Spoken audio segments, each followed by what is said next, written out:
Un nouveau numéro d'entretien sur votre télévision. Bienvenue à toutes et tous pour parler actualité avec un cadre communicant au sein d'un parti politique qui existe en République démocratique du Congo depuis près d'une année, 9 mois exactement. Parti cher à l'ancien Premier ministre Matata Ponyo. Je parle de leadership et bonne gouvernance pour le développement LGD. Le cadre qu'on reçoit est un communicant, je l'ai dit, il s'agit de Faustin Tshimanga. Bienvenue à vous. Merci beaucoup de nous avoir C'est invités. Tshimanga et non Simanga.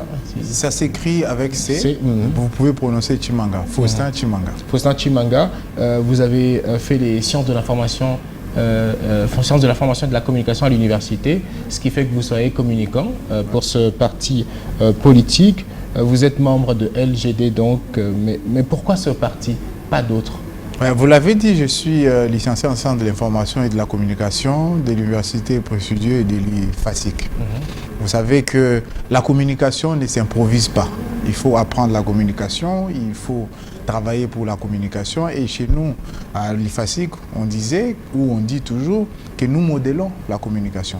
Quoi de plus normal que la communication qui se veut être les ponts entre les peuples? La communication, c'est arriver à créer la stabilité dans la société. Et quoi de plus normal que s'engager dans un parti politique, le LGD, Leadership et Gouvernance pour le Développement, qui veut développer le pays grâce à un leadership et une gouvernance de qualité. La communication est importante pour le pays, la communication est importante pour arriver à restaurer notre pays. Vous allez me dire, bon, qu'est-ce qu'un communicant peut arriver à donner à un pays qui se veut un pays qui a besoin du social, un pays qui veut le développement? Le leadership, c'est la capacité qu'on a de pouvoir amener un groupe de personnes d'un point A vers un point B. Et ces points B-là, pour nous, au LGD, c'est le développement. Et on ne peut pas y arriver sans une bonne communication. Voilà. C'est comme ça que je me suis retrouvé, moi, en tant que communicant, au sein du LGD, parce que je veux partager les bonnes valeurs, les valeurs positives que j'ai appris à l'université, notamment, pour pouvoir l'amener en politique, parce que la politique n'est que comme un terrain vide où il faut apporter les idées. Et si vous n'avez pas des idées en politique, ça veut dire que la politique n'existe même pas. Donc il n'y a pas de politique sans idées politiques. Et c'est là qui justifie mon engagement au sein du LGD. Mais de plus en plus, parce que vous êtes jeune, il faut le dire, de plus en plus il y a les jeunes, mais non seulement les jeunes, mais de plus en plus les Congolais s'intéressent à la politique. Est-ce que c'est pas parce que, comme disent beaucoup de gens, parce que c'est en politique où ça paye bien? La politique, si vous voulez gagner de l'argent, allez-y entreprendre. Je vous encourage à aller entreprendre, chers Congolais, chers jeunes Congolais. Si vous voulez faire de l'argent, allez entreprendre. Parce que c'est dans l'entrepreneuriat que vous pouvez produire des profits. En politique, c'est un engagement. Et vous allez vous rendre compte que tous les leaders politiques qui ont réussi à bâtir les fondations ou les fondements de notre nation ont été des personnalités engagées. Je ne citerai pas Matata Ponyo, il y a Lumumba, il y a Tshisekedi, le père, qui ont réussi à pouvoir donner un crin du leadership à ces pays parce qu'ils se sont engagés. Est-ce qu'ils avaient besoin d'avoir des millions pour s'engager? Et vous allez vous rendre compte que nos pères de l'indépendance ont travaillé avec abnégation sans avoir des sous en poche. Et si vous lisez leur histoire... Sans construire des immeubles, sans avoir forcément des voitures de luxe. Mais voilà, effectivement. Parce que si vous regardez dans cette ville, Lumumba a quel immeuble? On ne sait pas. Mais Lumumba, qui peut ignorer la capacité de rassembler, la capacité du leadership de Lumumba? Personne ne va l'ignorer aujourd'hui. Il a joué pour l'indépendance. Effectivement. Donc, vous voyez que l'engagement politique n'est pas attaché au gain matériel, c'est attaché à une volonté d'apporter un changement dans le pays, à une volonté de pouvoir construire un développement sur base du leadership et de la gouvernance de qualité. Donc, chers jeunes, chers compatriotes, le moment, puisqu'on est dans le mois de la femme, si vous voulez gagner de l'argent, allez-y faire l'entrepreneuriat, engagez-vous dans le commerce, ne venez pas en politique. Matata Ponyo, c'est lui le président national de LGD, Leadership et Gouvernance pour le Développement. Pensez-vous qu'il soit l'une de rares personnalités politiques qui puisse exister, qui devrait attirer l'attention de tous dans le sérieux. Est-ce que c'est un modèle dans la politique? Mais en fait, Matata Ponyo comme modèle, je n'ai même plus besoin de les défendre. Il se défend tout seul. Moi, je fais qu'aujourd'hui qui est présenté Matata. Moi, je fais qui est présenté Matata. Matata n'a même pas besoin d'être défendu parce que sa personne, son histoire est construite sur base de l'intelligence congolaise. Vous voyez, Matata vient de son Kindu natal. C'est un pauvre au départ. C'est quelqu'un qui a construit aujourd'hui son parcours politique sur base du véritable engagement politique. Si vous lisez l'histoire de Matata, vous allez vous rendre compte que, et d'ailleurs ce n'est un secret pour personne parce que c'est dans le livre du bidonville à la primature, vous allez vous rendre compte que quand il a voulu venir faire ses études à Kinshasa, son père a dû vendre une machine à écrire. À l'époque, on sait tous que quand quelqu'un a une machine à écrire, à cette époque-là, c'est une richesse. Et quelque chose qui était intéressant pour son père a sacrifié ça pour pouvoir l'aider à étudier. Les conditions que Matata a grandi dans ces pays, certains d'entre nous ne vont même pas connaître ces conditions-là, parce que grandir dans une maison en paille, fait en terre cuite, est-ce que quelqu'un comme ça, on pouvait le prédestiner à devenir Premier ministre? Je ne pense pas. Mais parce qu'il a travaillé, parce il a investi sur lui, parce qu'il y avait une volonté de pouvoir apporter le développement dans le pays, il est passé de l'université à la Banque centrale, de la Banque centrale à la BCECO, de la BCECO comme ministre des Finances, et ensuite Premier ministre. Et ces parcours-là, ce n'est pas un parcours parce qu'on a voulu faire du gain matériel. Et aujourd'hui, vous voyez quelqu'un comme ça arrive à construire dans son pays. Combien de Congolais aujourd'hui peuvent dire que bon, on a réussi à pouvoir avoir l'argent parce qu'on a fait de la politique et construire dans leur pays? C'est l'un des rares politiciens aujourd'hui où vous pouvez partir dans sa ville natale, vous retrouvez l'université, vous retrouvez les routes refaites, vous retrouvez les professeurs logés dans les bonnes conditions. Les hôpitaux, pourquoi? Parce que les hôpitaux, il a voulu investir dans son pays. Et c'est comme ça qu'aujourd'hui, les laboratoires noirs trouvent des mécanismes, des photos fallacieuses, des articles qui ne disent pas leur nom pour pouvoir ne pas permettre à Matata de briguer la présidence. Justement, ils ont échoué. Ces problèmes judiciaires, est-ce que ça ne vous inquiète pas, vous qui avez choisi d'intégrer ce parti politique avec un leader qui, modèle politique peut-il être, a des problèmes également judiciaires? Oui, quand on est engagé au RGD, on s'engage pour le développement grâce au leadership et la gouvernance de qualité. On sait que ça ne sera pas chose aisée. Pourquoi? Les personnes qui veulent libérer la nation congolaise ont toujours leur héros. Aujourd'hui, les héros de Matata, les Congolais peuvent donner les noms. Matata aujourd'hui qui les poursuit, c'est les personnes qui ont peur de lui. Matata fait peur aujourd'hui parce que c'est le seul qui est capable de pouvoir libérer cette nation de la jouissance. Les jouisseurs aujourd'hui ont peur de Matata. Pourquoi? Parce qu'ils savent, si Matata vient, les dollars ne seront plus au niveau où ils sont. Quand Matata était à la primature, le dollar était à 924. Aujourd'hui, le dollar est à combien? Et même hier, c'était le 8 mars, les mamans ont chanté « Dollar, il faut équita ». Pour dollar équita, posons ça Matata. Ou bien Boecha, Matata comme président, bah maman, dollar équita. C'est la seule solution aujourd'hui. De toute façon, 4-5 ans après Matata la primature, il y a beaucoup de choses qui changent, qui peuvent justifier la hausse du dollar. On ne peut pas comparer forcément 4-5 ans passés, Matata la primature, à aujourd'hui. Je ne suis pas économiste, mais voilà, les circonstances font que cela change. Et souvent, c'est parti des prix des biens au niveau international. Et ça veut dire que la gouvernance actuelle n'est pas à même de pouvoir, en fonction des conjonctures actuelles, trouver des mécanismes nécessaires pour contourner et pour stabiliser la monnaie. La stabilité ne s'improvise pas. Ce n'est pas parce que vous criez dans toutes les chancelleries que tel ou tel doit partir ou quoi que ce soit, que les dollars vont baisser. Il faut de l'intelligence. Ça veut dire que s'il n'y a pas stabilité économique, ça veut dire qu'il n'y a pas une bonne intelligence, il n'y a pas un bon leadership qui arrive à piloter l'économie congolaise pour apporter la stabilité. C'est simple. C'est vrai que les contextes sont différents. Vous pensez que si vous mettez les hommes qu'il faut à la place qu'il faut, il n'y aura pas de stabilité monétaire. Et tout ça, Matata était aussi à la primature dans des conditions compliquées. Matata avait trouvé la guerre de l'Est. Et au bout de quelques mois, il est parti lui-même à Bunagana, la guerre était finie. Pourquoi? Leadership et gouvernance de qualité. C'est tout simple. Et comme aujourd'hui les Congolais ne veulent plus de personnes qui tâtonnent, les Congolais vont voter en décembre 2023, Matata Ponyo.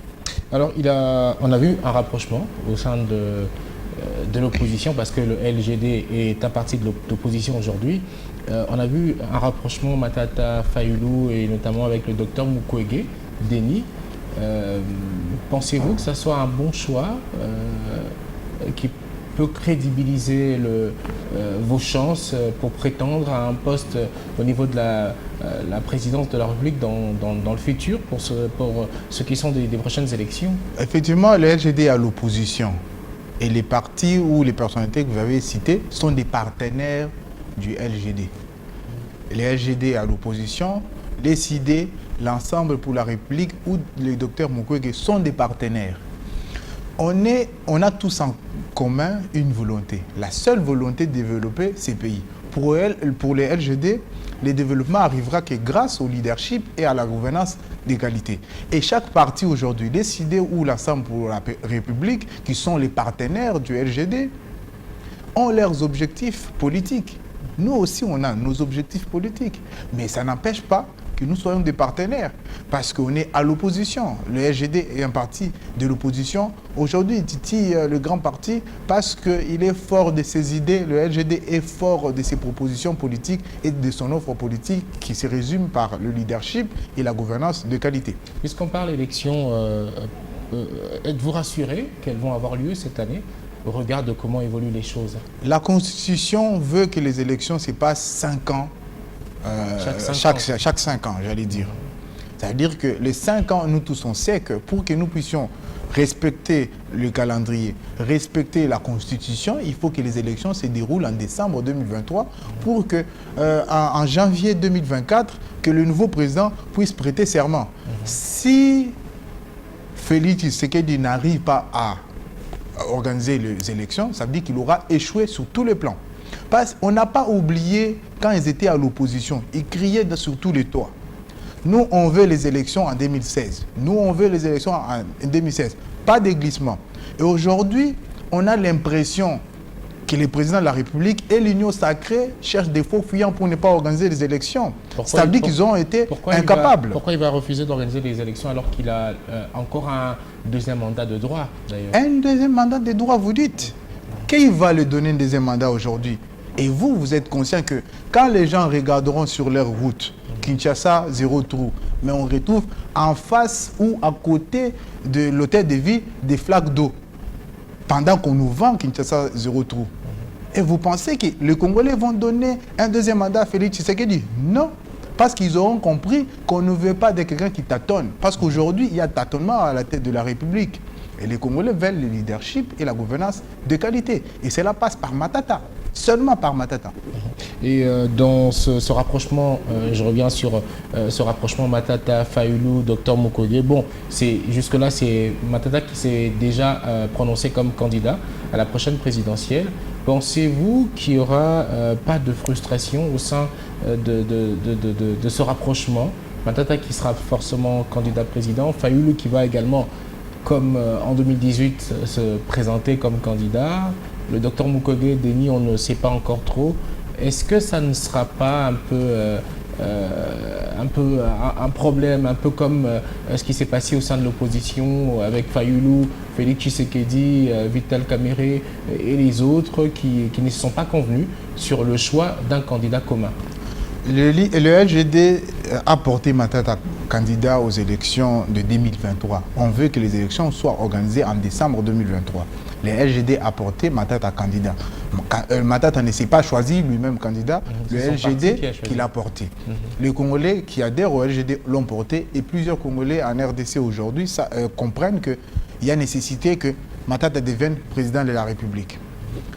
Je le disais tout à l'heure que Martin Fayulu, Moïse Katumbi, Denis Mukwege sont des partenaires du LGD parce qu'ils sont tous à l'opposition. Et je pense qu'au moment venu, c'est des grands leaders qui sont porteurs d'un leadership qui se veut éclairé. Je pense qu'ils vont trouver la meilleure option pour pouvoir garantir les élections et gagner les élections. Et aujourd'hui, nous, du LGD, nous, on porte Matata. Nous, au LGD, nous portons Matata candidat. Et c'est Matata qui représente les mieux les valeurs du leadership et de la gouvernance de qualité. Denis Kadima, président de la CENI, qui estime qu'il n'y a pas assez d'argent. Nicolas Kazadi, qui, lui, ministre des Finances, parle d'avoir financé près de 50%, donc assez pour faire avancer le processus. Le chef de l'État, autrefois, c'était exactement le 27 février. Je pense qu'il était à Genève, en Suisse, dans une rencontre de l'ONU sur les droits de l'homme. Il a fait savoir que le processus électoral peut connaître un petit souci, un handicap, à la suite de l'agression rwandaise via le M23 dans la partie est de la République démocratique du Congo. Est-ce que ces déclarations ne devraient pas inquiéter un peu? Je ne voudrais pas confirmer votre thèse de vouloir un glissement par le chef de l'État, mais est-ce qu'avec ces différentes déclarations, l'on peut craindre qu'il n'y ait réellement pas élection cette année? Vous savez, Félix Tshisekedi a promis aux Congolais, je vais les citer. Regardez sur mes lèvres, lisez sur mes lèvres, il y aura élection en 2023. Les Congolais ne vont pas oublier ces paroles. Ou il nous a habitués à ne pas respecter certaines de ces paroles. Ça ne serait pas étonnant qu'ils puissent vouloir les glissements. Vous savez, les gouvernants actuels doivent arrêter de pouvoir jouer avec les Congolais. Comme le débat de ping-pong, les ministres qui disent le ministre des Affaires étrangères qui affirme qu'il y aura élection, le président qui dit risque, il joue au ping-pong avec les Congolais. Les Congolais ont beaucoup de problèmes. Aujourd'hui, les Congolais vont s'exprimer en 2023, ils veulent s'exprimer en décembre 2023. C'est un droit pour les Congolais. Et voilà, c'est un droit. Et personne, ni les présidents de la République, n'a le droit d'interdire aux Congolais de voter. Et là, les manœuvres organisées, voulues expressément pour pouvoir nous imposer une certaine volonté de jouissance, voudraient justifier l'incompétence par le fait qu'il y a la guerre à l'Est.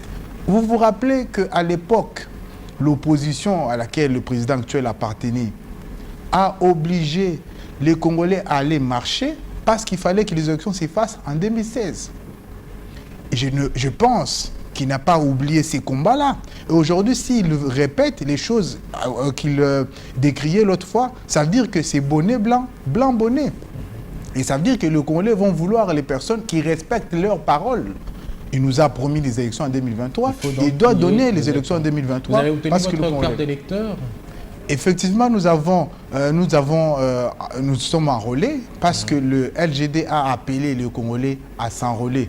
Même s'il y a une photo en noir et blanc qui peut être décourageant, les Congolais du deuxième ère opérationnel le plus important, c'est qu'on sait voir que c'est vous sur la photo. Effectivement, ils doivent aller s'enrôler parce que c'est peut-être une manœuvre pour pouvoir décourager plusieurs à aller s'enrôler parce que les Congolais savent qu'il y avait une certaine évolution avec les cas d'électeurs. Félix Tshisekedi, avec son administration, nous ont fait reculer. On va quand même aller s'enrôler parce qu'on veut les élections en décembre 2023. Et la responsabilité de l'Union sacrée et tout le monde qui soutient le président de la République, c'est d'organiser les élections en 2023. On va parler de la guerre dans l'Est de la République démocratique du Congo. Votre avis sur cette énième agression rwandaise via le M23, en tant que Congolais, bien sûr? Nous condamnons fermement avec la dernière énergie l'agression rwandaise sous couvert du M23. Les Congolais ne veulent pas de la guerre. Les Congolais veulent régler les problèmes de l'Est. Nous, on propose une solution, c'est la gouvernance de qualité et un leadership de qualité pour pouvoir régler les problèmes de l'Est. Le LGD encourage les FRDC. C'est même pour ça que le 11 mars, nous allons marcher pour pouvoir dire au M23 de rentrer là où ils viennent, au Rwanda. Parce que nous savons tous aujourd'hui que le Rwanda soutient le M23 et ce n'est plus un secret pour personne. Le LGD va marcher avec les CID et avec l'Ensemble pour la République pour encourager les FRDC et soutenir tous les filles et fils du Congo qui se battent au front pour pouvoir repousser l'armée rwandaise sous couvert du M23. Donc, les problèmes de l'Est doivent être réglés par un leadership et une gouvernance de qualité. Pour mettre fin à cette énième agression, quelle option privilégier selon vous? La diplomatie ou l'offensive militaire? Vous savez, la diplomatie a un levier important, c'est l'armée. Il ne peut pas y avoir de diplomatie sans l'armée. L'armée, c'est l'outil de la diplomatie. Parce que la paix est une exception, la guerre, c'est la règle. Aujourd'hui, le monde est complexe et même les relations internationales sont complicifiées justement parce que il y a beaucoup d'élévés qu'il faut appuyer pour pouvoir régler les problèmes sécuritaires. Il y a des options diplomatiques, il y a des options de guerre. Aujourd'hui, on a vu que la diplomatie a peut-être atteint ses limites. Il faut renforcer l'armée. Si les Congolais veulent bouter dehors les M23, nous devons renforcer l'armée. C'est comme ça que le LGD va marcher pour encourager l'armée.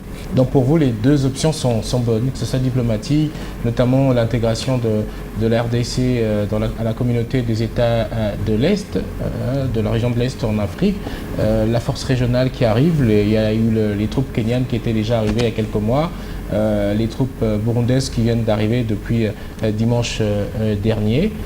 On peut toujours compter sur ces troupes-là. Mais il ne faut pas faire de mauvais choix stratégiques. Le Congo, c'est un grand Congo. Il faut renforcer l'armée congolaise. Il ne faut pas importer l'armée et sous-traiter la sécurité nationale par l'armée étrangère. Vous remarquez qu'il y a combien d'armées aujourd'hui? La MONUSCO est là depuis plusieurs années. Il n'y a pas eu de solution. Et on nous importe encore la force régionale. Est-ce que jusqu'aujourd'hui, il y a des avancées? Et je pense que même Bunagana a été pris pendant que ses forces étaient déjà sur le sol congolais. Est-ce que vous pensez que c'est une bonne solution? C'est comme ça qu'il faut penser la République aujourd'hui sur base d'une indépendance, notamment économique, indépendance sécuritaire, pour pouvoir régler les problèmes à l'Est. S'il y a plusieurs armées, ça veut dire qu'il y a plusieurs renseignements qui vont aussi venir. Comment ça va être géré? Et c'est à cela qu'il faut... On risque de ne pas contrôler qui peut prendre les informations secrètes ramenées à l'extérieur. Effectivement, on laisse à la merci des armées étrangères notre territoire. Et on sait tous que ces armées viennent avec aussi des agendas cachés. Aujourd'hui, les Congolais savent que seul le leadership et la gouvernance de qualité qui se base sur l'indépendance économique notamment peut permettre à ce que l'affaire de l'armée soit consolidée, que l'armée soit consolidée, j'allais dire, pour permettre à ce que nous puissions défendre notre nation. Il ne faut pas avoir des faux fuyants. Il faut que nous soyons responsables, nous Congolais, aujourd'hui. Et nos gouvernants doivent être assez responsables pour se dire non, on doit construire notre pays par nous-mêmes. Est-ce que vous attendez qu'un président étranger vienne vous dire que vous n'avez pas réussi à pouvoir maintenir une armée forte pour pouvoir balayer à côté de votre maison? Est-ce que les trous qui sont en face de l'hôtel de ville et les flaques d'eau qui sont en face de l'hôtel de ville, on attend qu'un président étranger vienne nous dire pour pouvoir arranger ça? Soyons responsables, chers gouvernants congolais et chers Congolais, soyons responsables. Il faut prendre les taureaux par les cornes. Il faut se dire que nous devons défendre notre pays. Pensons à Mouzé. Mouzé disait, prenez-nous en charge. Est-ce que si aujourd'hui, Mouzé revenait même par les songes, il sera content? Je ne pense pas. Parce qu'il ne faut pas oublier les leaders qui ont vécu aujourd'hui. Mouzé nous disait, prenez-nous en charge. Il ne faudrait pas que le gouvernement actuel, les justiciers, puissent nous faire reculer. Et aujourd'hui, nous devons parler fort parce que si on laisse la gouvernance actuelle persister, nous allons nous enfoncer dans le gouffre et l'union sacrée est en train d'enfoncer le pays dans le gouffre aujourd'hui. Il faudrait qu'ils puissent arrêter les massacres budgétaires, les massacres de Congolais. Aujourd'hui, les finances publiques sont massacrées. Et ça, on ne le dit pas assez. 100 000 dollars qui passent de main à main. Il n'y a plus de bancarisation. Il y a quand même des performances, vous le savez, économiques assez significatives. Hein, les recettes de l'État qui s'accroissent. Il faut quand même le reconnaître. Mais contraste avec ces fameux chiffres qui sont fallacieux à mon goût. Aujourd'hui, on va nous dire qu'il y avait un budget de 16 millions pendant que les dollars sont galopants. Aujourd'hui, les niveaux de vie, la bouteille d'eau qu'on achetait à l'époque à 400 francs, aujourd'hui elle est à 700. Quel chiffre on va nous dire aujourd'hui? Les papiers mouchoirs à l'époque où on achetait à 300 francs, c'est à 500 francs aujourd'hui. Qu'est-ce qu'on va nous dire? Je peux continuer avec beaucoup d'exemples. Les taxis qu'on payait à 500 francs, aujourd'hui il est à 1000 francs. Qu'est-ce qu'on va nous dire? À l'époque, Matata avait amené des bus Transco, Congo Airways, on l'a mis en faillite. Une faillite politique, justement parce qu'on ne veut pas qu'il y ait des traces. Le guichet unique est en désordre aujourd'hui. Matata a construit, a mis en place un guichet unique. Aujourd'hui, on a tout jeté en pâture. Pourquoi? Mauvaise gouvernance. Il faut que les Congolais comprennent que cette gouvernance va nous amener jusque dans un trou profond où on aura du mal à se relever parce que nous aurons laissé le pays aux jusseurs et les jusseurs doivent être arrêtés à tout prix. La présence d'Emmanuel Macron en RDC, la RDC peut compter sur la France, notamment pour ce qui est de la guerre d'agression rwandaise, pour peut-être demander à Kagame d'arrêter ses manœuvres? Vous savez, on a reçu les souverains pontifs il y a quelques mois au Congo. Et on a reçu il y a quelques jours Emmanuel Macron. Est-ce qu'entre-temps, quelque chose a changé? Non. Pourquoi les étrangers ne viendront pas régler les problèmes dans notre cuisine? Il faut qu'on puisse régler nos problèmes entre Congolais. Il revient aux Congolais de pouvoir prendre leurs responsabilités. Aujourd'hui, je vois les Congolais qui se réjouissent parce qu'il y a eu peut-être des échanges entre le président congolais et français.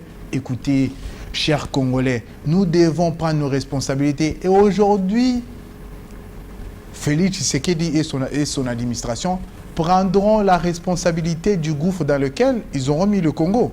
Aujourd'hui, vous pensez que c'est facile de pouvoir circuler dans ces Congos aisément? Non. Pourquoi? Parce qu'on veut tout sous-traiter par les étrangers. On est devenus des pleurnichards jusqu'au sommet de l'État. Pourquoi on ne veut pas prendre ses responsabilités? Est-ce que c'est le président Macron qui doit balayer la route? Est-ce que c'est le président Macron qui doit vider les caniveaux? Est-ce que c'est le président Macron qui va chercher à pouvoir régler les problèmes de l'Est? Non. Bref, il a ses intérêts. Oui, mais c'est aux Congolais de travailler pour des solutions. Effectivement, les solutions doivent être congolaises. Voilà. Donc, il ne faut pas penser que la France va vouloir régler un problème. La France n'a même pas beaucoup d'intérêt aujourd'hui. Quel bâtiment a été construit avec l'argent français? Citez-moi. Quand Matata a voulu construire un bâtiment dans ces pays, fonds propres, les bâtiments du gouvernement, il a permis au ministère aujourd'hui de ne plus être locataire. Pourquoi? Parce qu'il a voulu l'indépendance économique, on a pu avoir des bâtiments, on a pu avoir des bureaux pour le gouvernement avec l'argent du trésor public. Et vous vous rappelez, quand les Congolais veulent, ils arrivent. Les élections passées ont été organisées avec les fonds du Congo. Et on va nous dire aujourd'hui que c'est la France qui viendra ici régler le problème. Il faut que les dirigeants aujourd'hui puissent être responsables et dire qu'il faut construire les choses sur base d'une indépendance économique. Mais on peut toujours compter sur un pays ami, hein, la France par exemple. Il y a une coopération militaire. On a compté sur la France pour condamner on a compté sur la France pour condamner le Rwanda. Est-ce que la France l'a fait? Est-ce que le président Macron a pris le courage de pouvoir dire que le Rwanda nous agresse? Non. Est-ce que vous pensez qu'il viendra nous donner la possibilité de nous développer? Non. Donc il y a un peu d'hypocrisie côté français notamment. Il ne faut pas qu'on s'entende à l'hypocrisie ou pas hypocrisie des étrangers. Il faut que les dirigeants actuels puissent être responsables. Ce n'est pas Macron qu'on a voté en 2018.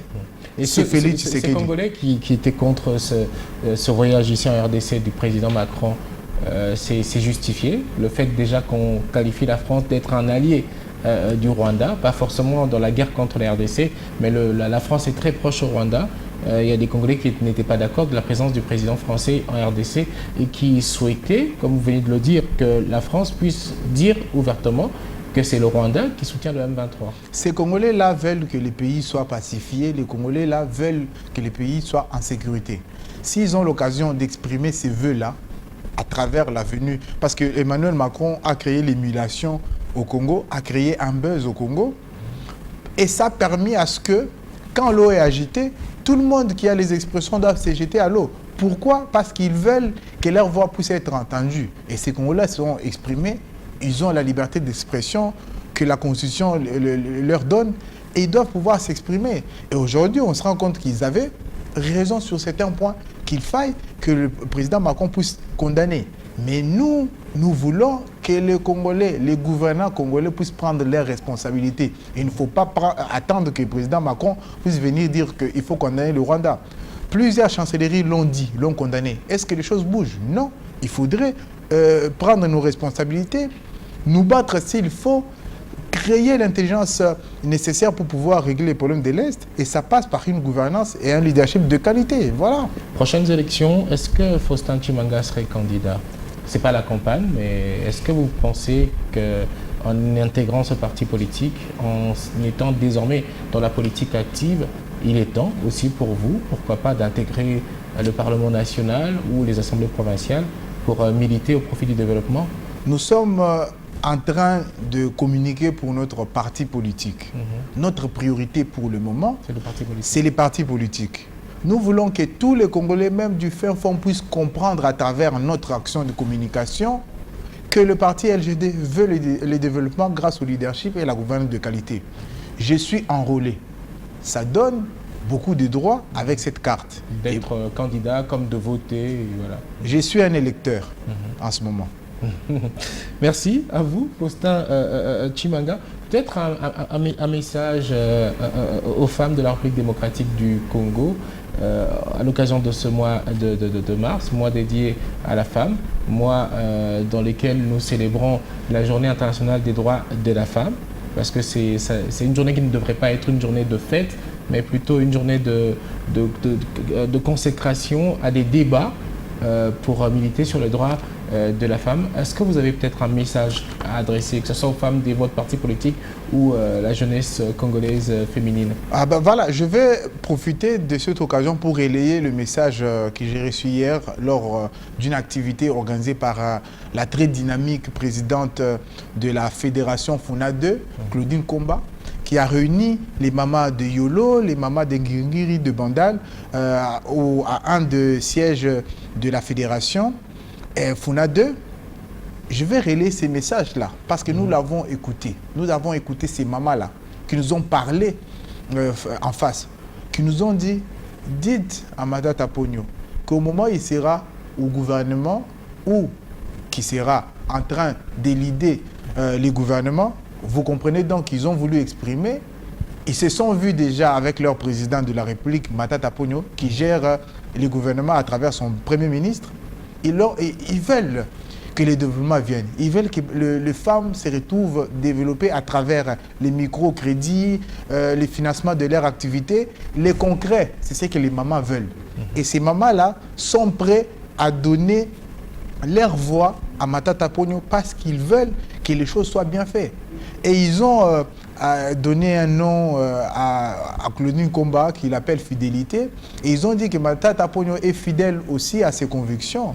Et ces mamans-là qu'on a rencontrées hier le 8 mars veulent les développements et ils ont choisi les LGD pour exprimer leur volonté politique parce qu'ils croient que seuls les leaderships et la gouvernance des qualités peut permettre à ce que nous puissions arriver à pouvoir régler les problèmes. Et il y a aussi eu des mamans qui se sont organisées hier au niveau de Moamba avec la présidente de la Ligue de femmes, Madame Christelle, qui a rassemblé aussi les mamans. Et c'est pour vous montrer que les LGD est actif sur tous les fronts. Les mamans du LGD sont actifs et il y a beaucoup de mamans qui nous suivent en ce moment et qui comprennent que les LGD portent la voix des mamans, portent la voix des femmes. Et aujourd'hui, nous exprimons et nous communiquons au peuple congolais qu'il faut choisir aussi de s'engager, vous mamans qui nous suivez à la télé, les femmes, engagez-vous en politique, soutenez les politiques parce que vous ne pouvez pas régler certains problèmes sans être en politique. Voilà, merci beaucoup pour votre invitation. Merci à vous donc Faustin Tshimanga d'avoir répondu à notre invitation.